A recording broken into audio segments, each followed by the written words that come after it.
Witness the colossal boxing showdown nobody expected, live on Netflix. International superstar Jake Paul, the sport's most watched fighter, takes on Britain's two-time unified heavyweight world champion and Olympic gold medalist, Anthony A.J. Joshua, in the most dangerous and defining matchup of their careers. This is Judgment Day. Watch Jake Paul versus Anthony Joshua, Friday, December 19th at 8 p.m. Eastern, 5 p.m. Pacific Standard Time, live on Netflix. When the holidays start to feel a bit repetitive, reach for a Sprite Winter Spiced Cranberry and put your twist on tradition. A bold cranberry and winter spice flavor fusion, Sprite Winter Spiced Cranberry is a refreshing way to shake things up this sipping season. And only for a limited time. Sprite. Obey your thirst. This episode is brought to you by LinkedIn. Healthcare professionals can lead their careers with LinkedIn.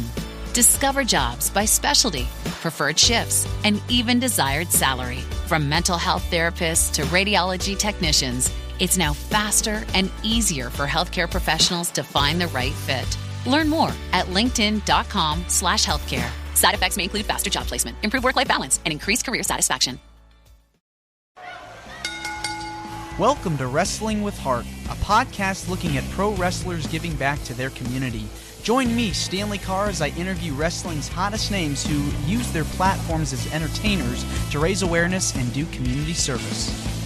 Hello and welcome to another edition of Wrestling with Heart. This is the show where we talk with professional wrestlers and professional wrestling personalities about their lives in and outside of the ring, as well as doing acts of charity work, community service, volunteering, and spreading positivity. We're always about the positive vibes here on the show. And with me right now, I've got a very special guest. He is a legend of the Attitude Era, former WWE Intercontinental and European Champion. I'm talking about the one and only D'Lo Brown. D'Lo, welcome to Wrestling with Heart. I appreciate you. Thank you for having me on. It's an absolute pleasure. I can't wait to dive into this and chop it up a little bit. Yeah, same here. So talk to me about your childhood. Where did you grow up? I grew up in New Jersey, small little town called Burlington Township. Is just east of Philadelphia, just right next to the Delaware River, and grew up there in a very country life, if you will. The town was very small.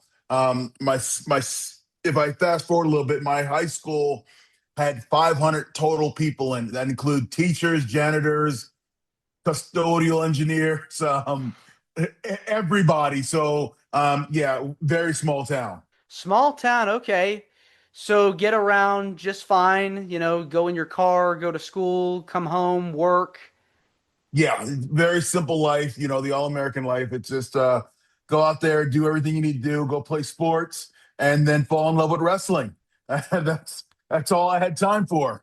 So, fan growing up, watched wrestling? Oh, absolute fan. From the time I was 9 years old, I accidentally scrolled on it on TV, and I remember looking at it, and it was like, I think it was Dusty Rhodes, like bleeding like a stuck pig, and I go, "Grandma, I found real wrestling." And she shook her head at me, and I went back to watching, and there started my lifelong passion of being enamored by the business and sport of professional wrestling. Now, you were doing sports, as you just mentioned earlier. Was amateur wrestling one of them? Yes, I amateur wrestled all 4 years of high school, in addition to playing football, and then went on to play football in college. I didn't think I had the chops to amateur wrestle in college. Those guys would just definitely rip me up. So, but I played football and enjoyed it, loved it. And I'm sure you learned some things that help prepare you for the world of professional wrestling, because it's a different kind of physical work, but you're in there enough to know what to expect, because you're using your body and using it in a way that's different than you would normally do things. Without a doubt, it teaches you, amateur wrestling teaches you coordination, how to work with your body, to play chess, really, because it's hold, counter hold. So those are things that have helped me not only just in sports, but in life, when there's difficult times and you think that you can't escape a hold or something, you calm down, work through it, and before you know it, things have turned around. So amateur wrestling is a microcosm of life. Yeah, you really have to use your mind, and so when you're really in those holds, you got to get out of it as quick as you can. Hmm. Now, when you're watching professional wrestling, who are some people that you would say you looked up to growing up? You go, man, I really like what this person's doing. I want to get into this. Guys I saw were like a young Kurt Hennig, um, young Ron Simmons, um, Arn Anderson, guys like that, guys who were just grunt workers and just went out there and performed at the highest level. I had no clue what I was looking at in terms of them being grunt workers. I wouldn't figure that out till later on, until I got in the business. But it was just the hard work, less flashy guys that I really gravitated towards. Yeah, like the technical aspects. You'd mentioned Kurt Yes. Hennig, Mr. Perfect, Shawn Michaels, Bret Hart, Yeah. uh, those guys. And I think it's really fascinating to see, what they were able to do as far as like mat work, because I feel like Mhm. they really like laid the foundation for some of the other people that would follow. And of course, you had your high flyers as well. Talk about the Rey Mysterios and Eddie Guerreros. Well, Um, yeah. And Great Muda as well. Great Muda was another high flyer in his time. So, yeah, he was another one that inspired me as well. okay. So, did you know at a young age I want to pursue professional wrestling? I remember sitting on the couch with my sister watching, and I think I was 11 years old, 11 or 12. And I remember saying to her, I'm gonna be out there wrestling with those guys. That's what I'm gonna do for the rest of my life. And her response was, yeah, right, yeah, right. But lo and behold, some years later, I'm sitting, I had just got done wrestling in the Philadelphia Spectrum, and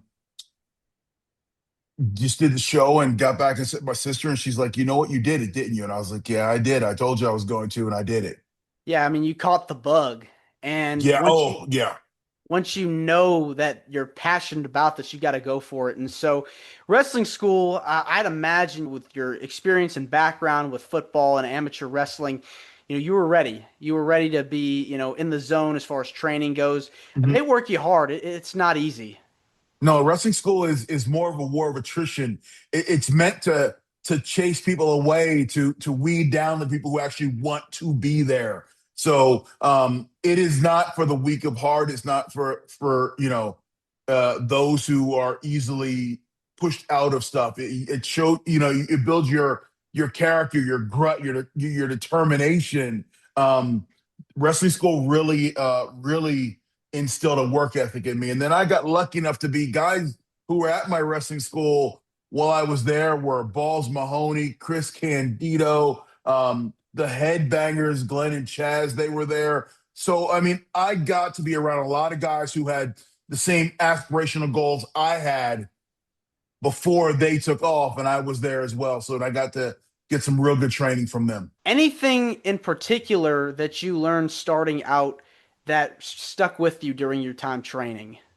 Uh, One of the big things Jim Cornette told me was keep your mouth shut and your eyes and ears open. You've got one of the greatest spots in the world. You get to sit in the locker room with the likes of Smoky Mountain, the people in there, the Rock and Roll Express, Tracy Smothers, Dirty White Boy. Listen to them, how they build matches. Listen to them and watch them, how they work the crowd, and emulate that. And if you watch, learn, and listen, it'll take you very far in this business.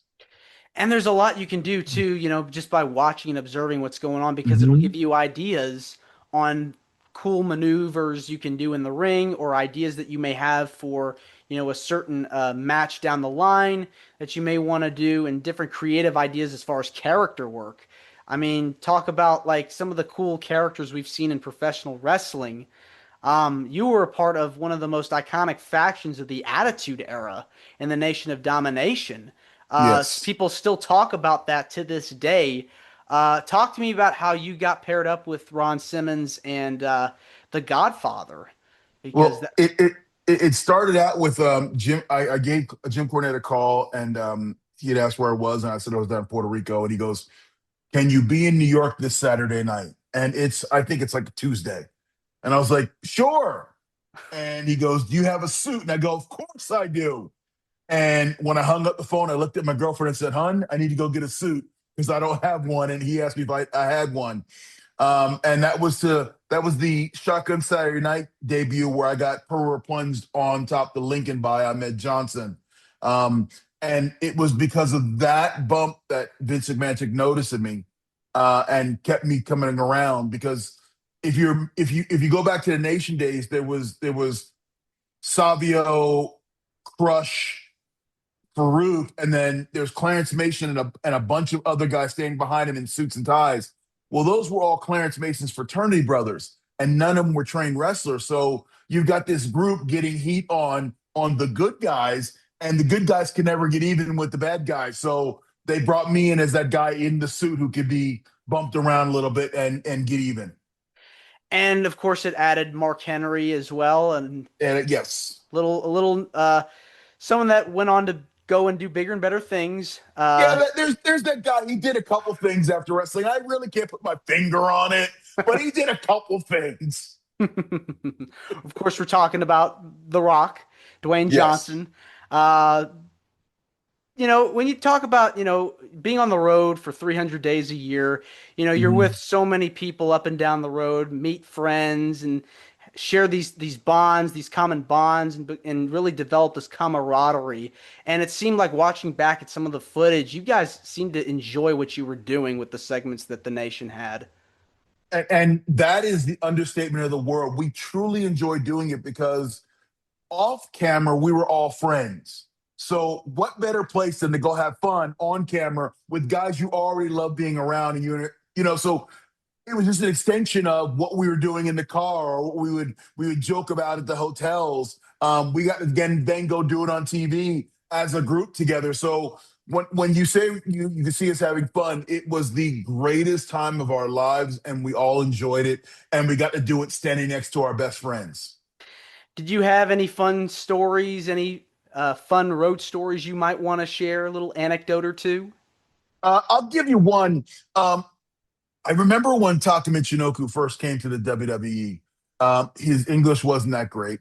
So Jim Ross asked Mark Henry and I if we would drive Taka around. So get him used to the territory, going from town to town to town, teaching him how to get on a plane, that kind of stuff. So cool, no problem, get in.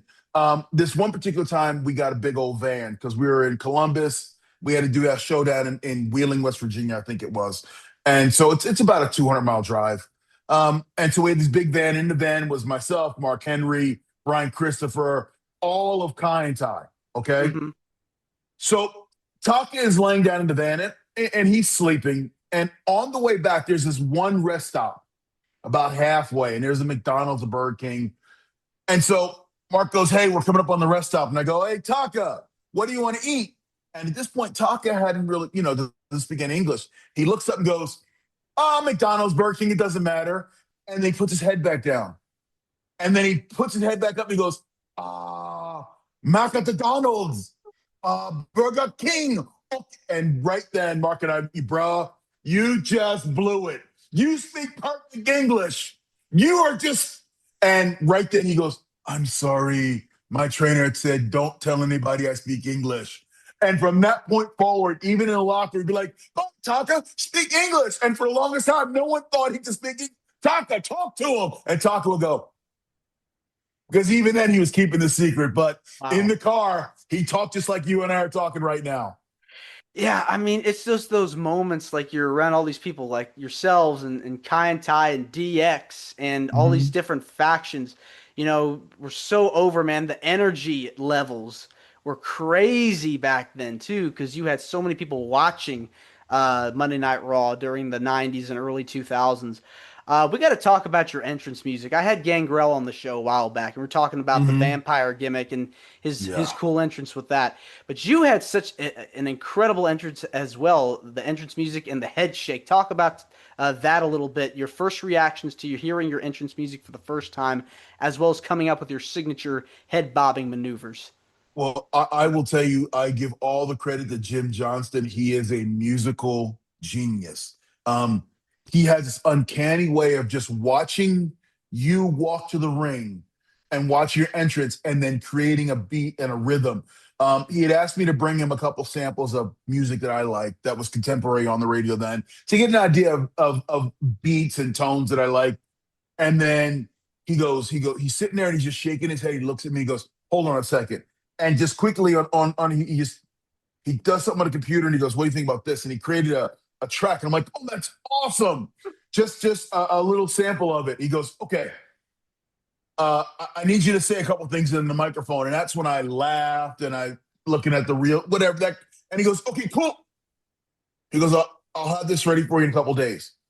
And then the next day, it's like the next week at TV, he goes, they had the music already set there. And I go out and watch the Titantron and they've already built the Titantron. And they go, you ready? And I go, yep. And there was the record scratch. And I was like, holy shit. That's my music. That's for me. And originally it was for Mark Henry and I, but then Mark Henry and I split up and I get to keep music, but I was like, that's my music. And then, it's become signature and iconic, and people still talk about it today, how it still sounds good today, which is, again, a credit to Jim Johnston. And it's just weird to have your own theme music that will last longer than I will. And people still hear it and recognize it, and people go, "Oh, that's D'Lo Brown." Yeah, yes. As soon as they hear that record scratch, it's me. Look, if you ever see me walking into the gym and I've got my headphones on, know the first song I'm listening to as I'm walking into the gym is my entrance music. Really, till this day. That's so cool. It is, as I'm walking the door and I'm checking in, it's playing in my head, literally in my headphones. Wow. Now, you also hold the cool honor to be the first one to be both the European and Intercontinental Champion at the same. Oh, Hilton stay, your beds are soft and cozy. No lumpy couch, no stiff futon, no shower line at crack of dawn. Oh, Hilton stay, our holiday you're saving. When you want holiday comfort you can count on, it matters where you stay. This season, enjoy spacious, comfortable rooms and friendly service when you book with Hilton instead. Hilton for the stay. Time. That had to have been really amazing to get that recognition. A tremendous honor, and I remember the day it happened. I thought they were joking with me. I thought it was a rib. I was like, "Are you kidding me?" I had just won the European title back like that Sunday from, I think it was Midian, and then the next night was Jeff Jarrett, and I see the board and I go, "Okay, cool. We'll do no DQ or so. We'll do a DQ match, something like that." And no, they're like, you're going to win the IC title." Then I was like, are you crazy? I had to walk away because the kid inside me was like, I'm going to be Intercontinental champ. And so I had the match with Jeff Jarrett. Couldn't have been better. Jeff took care of me. And then I remember getting back to the hotel that night, and I had twin beds. And I remember laying both belts on the other bed. And I remember sitting down just looking at them. And immediately my mind started going through all the names of all the guys who have held those championships that I now was going to be linked to forever. And then it dawned on me that I was the first guy to have them both at the same time. And just emotion ran through me because it's, yes, it's scripted entertainment and but when you win a championship, that's an affirmation of you as a talent. It's the company saying we believe in you enough to make you one of the cornerstones of our company. So it's a big moment, and it's one that I'm till this day I'm honored with. And I if nothing else ever happened in my career after that day, I would have been happy with my career. You've gotten to work so many people over the course of your career in the wrestling business. Who would you say are some of your favorite opponents that you got to step in the ring with? Golly. Yeah, and I've been in the ring with the who's who on, in 100 different countries, but, in England and Japan and States. I've been in the ring with Great Muta, one of the pleasures of my life. I've been in the ring with Steve Austin and Ron Simmons.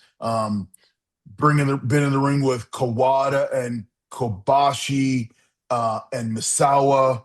So, I've been so fortunate with the guys that I've been in the ring with and got to learn from and compete against. Man, I mean, and I hadn't even begun to go about the great matches that X-Pac and I had together. We could have a five-star match in a phone booth. So, man, just some of as I sit here, I'm like, holy hell, you actually were in the ring with all these guys. Yeah, it's I'm pretty satisfied with the career that I had. I can't keep stating that more and more and more. Yeah, I mean, getting to work with a lot of the people you'd mentioned, like Rock and Austin during Yeah. that time, and X-Pac and Mark Henry, and so many legends. The Attitude Era just was just so an iconic period of wrestling. Fans still talk about it to this day. Uh, It was one of those moments in time in wrestling where wrestling connected not just to wrestling fans, but to pop culture and the general population. Like everyone, it was cool to talk wrestling around the water cooler again. It was cool to go to school on a Tuesday and talk about what you just saw on Monday Night Raw. It was cool to have wrestling friends. And for a long time, it wasn't cool to be a wrestling fan. It was a thing you didn't talk about, and you found those small circles. But for the first time, for the first time in a long time, kids were in the lunchroom talking about Steve Austin or DX or the Nation or what The Rock was doing. It was a fun time. it was very exciting, and you just knew when the show started, you just had to be at your television every Yeah, week. it was a point in the television, and if you missed 30 seconds, if you missed the first minute, you might miss something that impacts the rest of the night. So Hmm. you had to be sitting in front of your TV, ready to rock and roll when the pyro went off. You didn't want to miss a thing. Yep, the adrenaline rush just kicked in, and off it went. Yes. Yeah, it was a roller coaster that we loved being on. We loved producing. We loved creating. And we were hopeful that everyone loved watching. And we were right about that.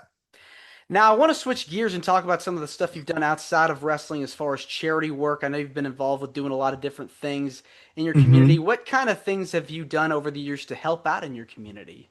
Well, and considering the time of the year, one of my big things is Toys for Tots. I grew up, we didn't grow up very wealthy. We were, you know, pretty much, we just poor. And I remember we would not get a lot of Christmas presents. But I remember one year I got a Toys for Tots and I got to open it up and it was an Optimus Prime. And I hit the jackpot, hit the lottery. I was like, I can't believe this. So fast forward to when I first got into wrestling, I started making a little money. And I've done this for 31 consecutive Christmases now. I buy an Optimus Prime. I if I have one of my trading cards in there, I'll sign it and I'll slide it in, and then I'll go donate it to Toys for Tots. And I've done that for 31 consecutive years because I want some kid to experience the same feeling I got when I opened up that gem that was an Optimus Prime. And I was like, it didn't matter. It's what I saw on TV. And I make it a point. I buy an Optimus Prime every year. Look, hold on. In this box right here is my Optimus Prime for this year. Wow. So that's as soon as I'm going to open that up, I'm taking it down to Toys for Tots later on today. So it's close to my heart, and it's something once again for 31 consecutive years. It's like a full circle moment right there. You had that happen, and then boom, you started a tradition, and it just keeps Yes, on rolling in from there. So what was it about Toys for Tots? I guess because you had mentioned that you grew up with it, but what other reasons uh, that you decided this is what I wanted to do?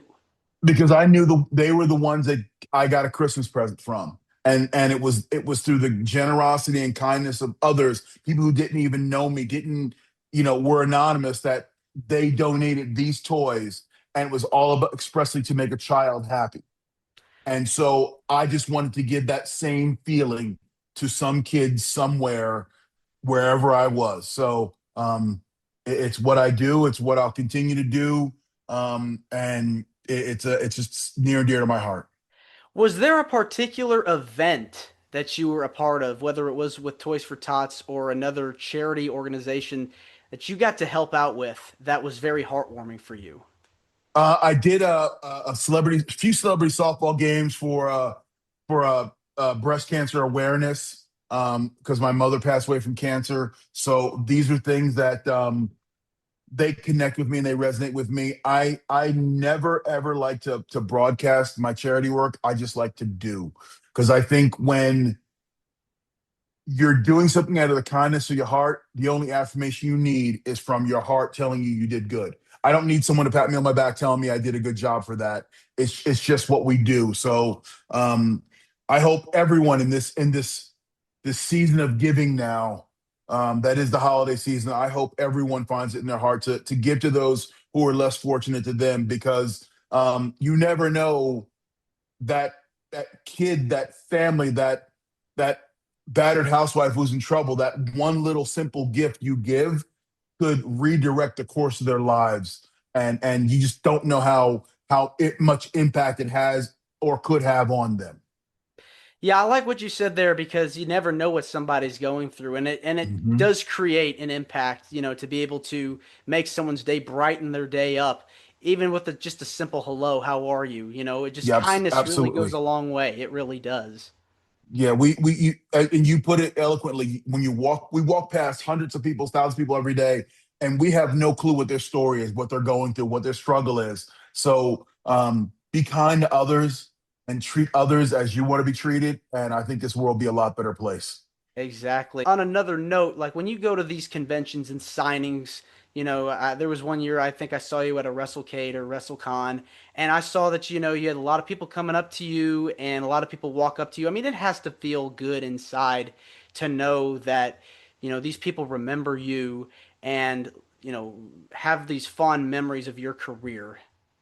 Yeah, without a doubt, you get when you think about that, you did something that touched someone's life when they were younger or a teenager, and now they're 35 or 40 and they're walking up to you, and you in their eyes, you can see that 10-year-old kid who first saw you. To have that effect, that positive effect on people, it's a blessing. And I continually uh, try to always emphasize how lucky I've been in life that I'm in a position where I can positively affect people's lives. And whenever I'm at a convention, I make sure that anytime someone walks up to me and talks to me, I will talk, talk, talk, because for me, it's a minute or two interaction. For the person that is coming up to me, that could be what they've been looking for years. That could be a moment they're going to tell their kids about, and I'm going to make sure that it's a positive experience because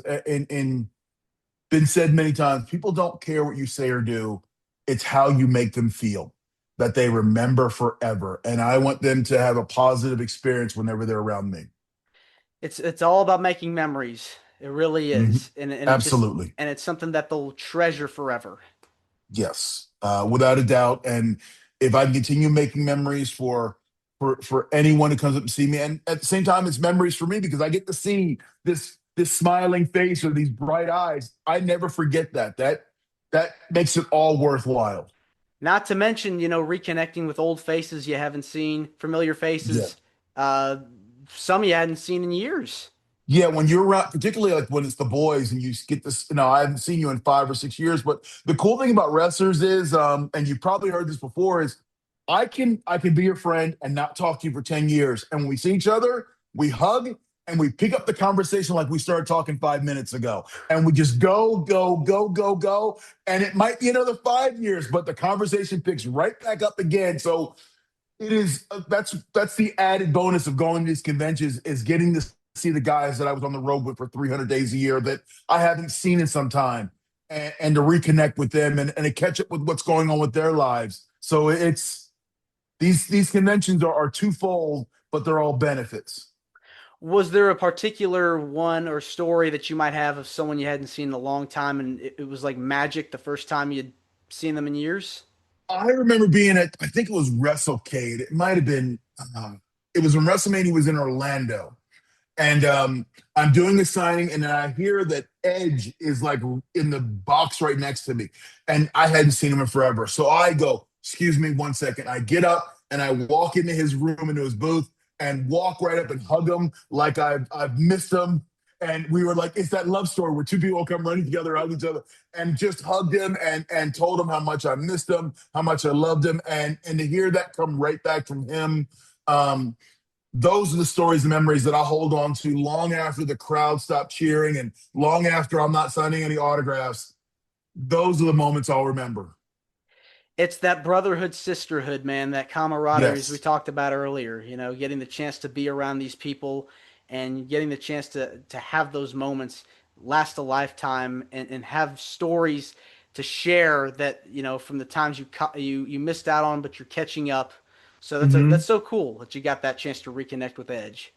When you're around these people for 300 days a year and you become your traveling family around the country, there are times when I was with Mark Henry more than I was with my own family because we were traveling 300 days a year. So if I miss a birthday at home, I tend to get I get Mark's birthday, or I get Ron's birthday, or I get Rothy's birthday. Not that it makes one better than the other, but it kind of ease the pain a little bit, and you get to celebrate birthdays and holidays when you get home, and that makes it all worthwhile. It definitely does. Who are some people that you say you keep up with currently?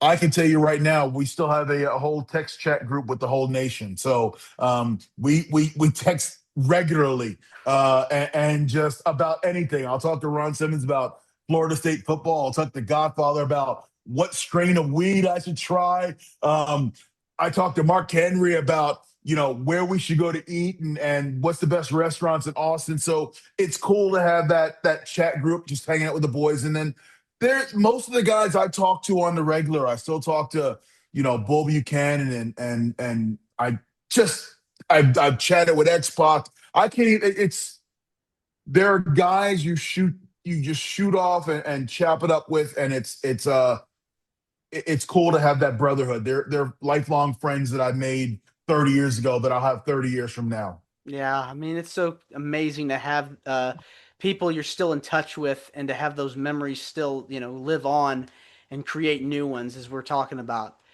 Oh, man. D'Lo, I want to say thank you so much for coming on to Wrestling with Heart. It means a lot to me and to my listeners and viewers that are watching this on YouTube. Where can people find out more about you on social media? If there's anything you want to plug, feel free. You can always hit me up on Twitter, X at DLoBrown75. I used to say I was the only verified checkmark, but since you can buy it for $3.99, there's a lot of blue check marks out there.